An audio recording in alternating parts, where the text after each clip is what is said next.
قالوا إنا لله وإنا إليه راجعون أولئك عليهم صلوات من ربهم ورحمة وأولئك هم المهتدون. Devleti aç! Doldur! Kapa!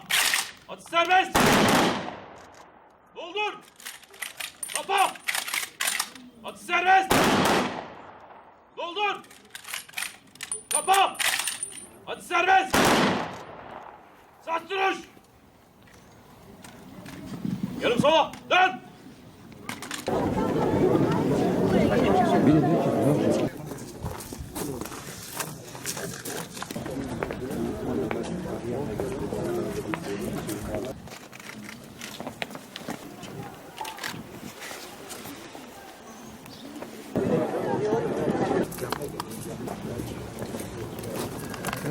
Başta Peygamberi zişanımız olmak üzere şehitlerin efendilerine Allah'ım kendilerini civar eyle.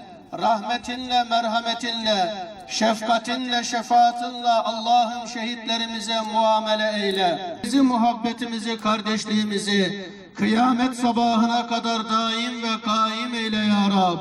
Bozmak isteyenlere fırsat verme Allah'ım. Bozmak isteyenlere birlik yüzü gösterme Allah'ım. Cennet vatanımızı her türlü tehlikelerden, taarruzlardan, ihanetten ve hainlerden, terör ve teröristlerden Allah'ım lütfunla, kereminle muhafaza eyle.